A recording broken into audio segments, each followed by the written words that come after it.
5.8, the power series. A power series is a series of the form, a summation of C sub n, that's your sequence function still, used to be A sub n, now they call it C sub n, times x minus a raised to the n power. Here's the kicker. There's a variable x raised to a power. Those used to be called our power functions or polynomial functions. So therefore, hence the name power series. And if we run through the series by putting 0 in for n, we would get c sub 0 with this binomial to the 0 power, which is 1, plus c sub 1 times the binomial x minus a to the first, plus c sub 2 times x minus a to the second, so on and so on and so forth. This is called the power series. There's three names: in x minus a, I don't use that one too often, or a power series centered at a, use this one quite a bit, or a power series about a. These two kind of are about the same thing. All right, so here your c sub n's, like I said, this is your a sub n. It's going to create that sequence of numbers. Those numbers are going to be called constants or coefficients of the series. All right.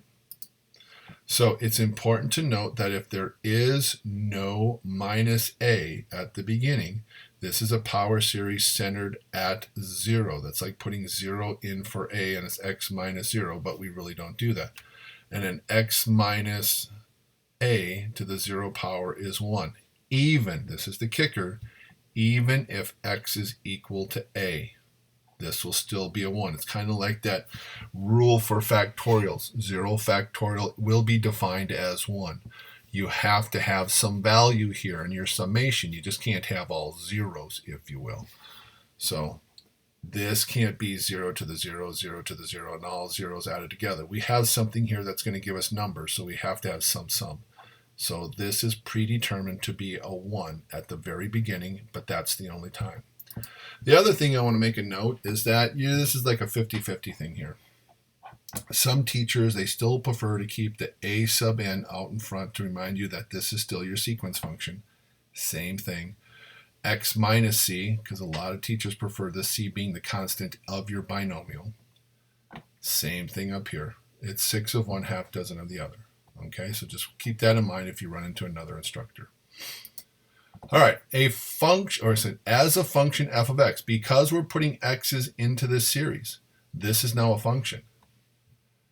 And if you we go back here, this is like a function of a polynomial function, if you will, kind of written backwards. Here's the constant.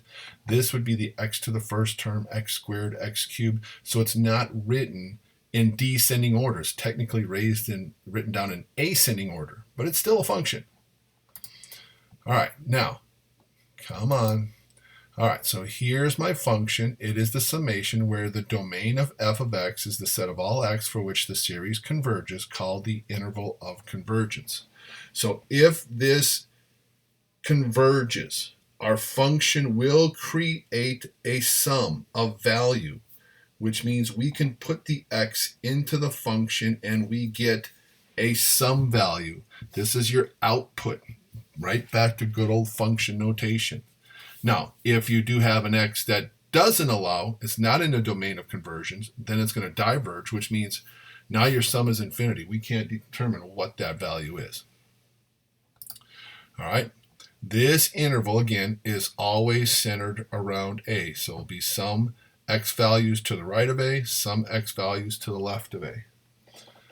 Since f of a is equal to this summation, c sub n, where we have a minus a to the n power. Again, here's that rule. You'll have c sub 0 times a minus a to the 0 power plus c sub 1, a minus a to the first, and so on and so forth. Remember, this one to the 0 power right here is predefined to be 1, just like 0 factorial is 1. However, though, everything after that, 0 to the first is 0. This will be a 0, 0, 0, all the way out until all these zeros plus the c sub 0 will be my sum. All right, so if we have a quick review here, there's a pattern that you should notice. If we say c sub n out in front here is just a 1, for all your n's of the power series, then it's 1 x to the n power, which will give us 1 times x to the 0, or 1, plus 1x plus 1x squared plus 1x cubed, all the way out to plus 1x to the n power, and so on and so forth. Well, that should look very familiar to you, because to get to the next term, you're just multiplying another x. That's a geometric series. And we know geometric series will converge when x is somewhere between -1 and 1, or the absolute value of x is less than 1. It's important again to remember this is centered at 0, because nothing's being added or subtracted to my x, unless you want to call it x minus 0. And this will diverge when the absolute value of x is greater than or equal to 1. So when it converges, that's going to be called your interval of convergence, your IOC. That's what we're looking for right there. All right, so a picture of this with the theorem. This power series can only have 3 possibilities. The series converges only when x equals a. That's it. The series converges for all x's. There is a positive number r. I like to call it the radius, because it's kind of going on both sides of the center. So it's like thinking of a circle. Here's your center out to the radius, to the right, to the left, up, down, whatever, but we're just working with x's, so it's one-dimensional.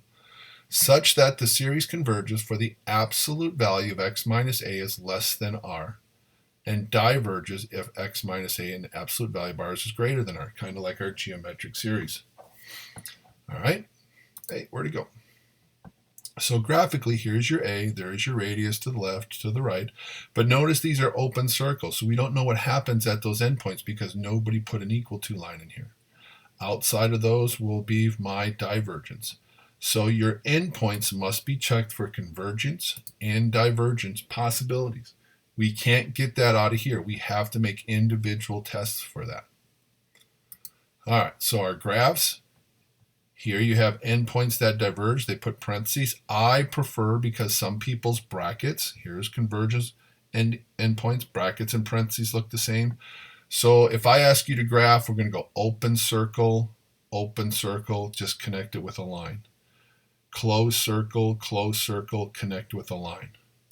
All right, and here you can have one endpoint open, one closed, one converges, one diverges situation. All right, so let's look at an example here. Given that f of x is equal to the summation of x to the n over 3 to the n, determine whether or not x equals 1, 2, or 3 are in the domain of the series. Well, that's basically plugging in the numbers and checking to see what type of series you create, and then determining whether it converges or not. So here we put 1 in for x, which gives me 1 to the n over 3 to the n, which we can simplify because they're both powers of n.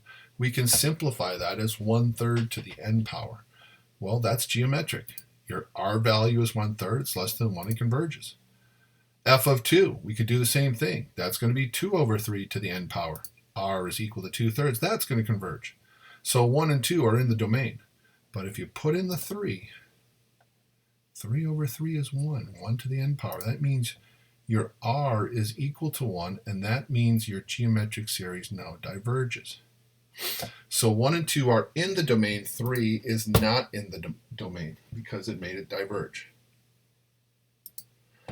All right, so what other values of x are in the domain called the interval of convergence? Well, we don't want to sit here and just guess and check numbers all day long. We're going to create a test, an outline, if you will, of what we have to do. Number 1, always start with the ratio test. The ratio test is great because this is the one that says if, come on, show up here. If my limit of a sub n plus 1 over a sub n is equal to infinity, then your r is equal to 0. And your interval of convergence is just the center a, and you're done. All right. If we get a 0, then your r, your radius, is infinity. And my interval of convergence is negative infinity to infinity. So remember the 3 things that can happen. Here's 1, here's 2. All right, so this is why the ratio test is so good for this. The ratio test had 3 possibilities. Was the limit less than 1? Converges. If it was greater than 1, divert. If it equaled 1, we didn't know what it was going to be. We couldn't determine. So this is a great test to use. We're just converting it into when we converge to find our intervals. All right, third, now we get some kind of variable expression that has to be less than 1 to get it to converge. So that's going to be my interval of convergency, and I'm going to be able to find R. And we'll do an example of that. Second, you check your endpoints of interval of convergence. Use tests that you already know, and then determine your IOC based on whether or not you need a bracket or keep them as open parentheses. So if we look back at the example we had back here in number 1, instead of doing all this first, let's do the tests first. So again, we're still centered at 0 because nothing's being added or subtracted to the x. So we use our ratio test. Ooh, my click got a little too fast here. So the limit as n goes to infinity, here's your a sub n plus 1 divided by a sub n. But remember, we said we're going to multiply by its reciprocal instead.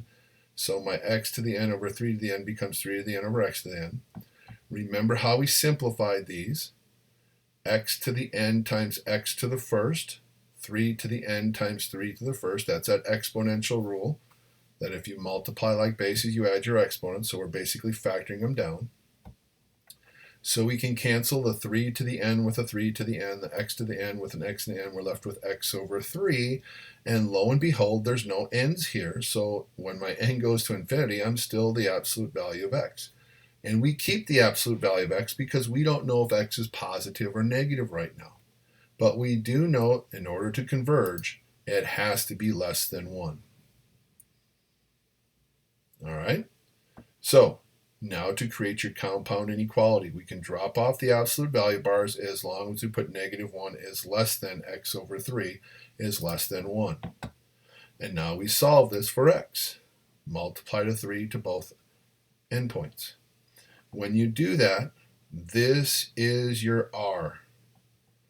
Remember, if I'm centered at 0, I'm going 3 to the right, 3 to the left. R is the radius of convergence. And right now here is my interval of convergence, but we still have to test the endpoints. So let's go ahead and test the endpoints. -3, you put that in up here. -3 to the n over 3 to the n, well, that's just going to become -3 over 3 to the n power. And that's -1 to the n power, but that's a geometric series with your absolute value of -1 equals 1, which is greater than or equal to 1, which tells me it diverges. And when x equals 3, we get the same thing. We saw that it diverged earlier. So my IOC doesn't change. My endpoints did not allow me to change anything. So there's my interval of convergence with my radius of convergence. Okay, so that will do it for part 1. We'll get to part 2 in a second.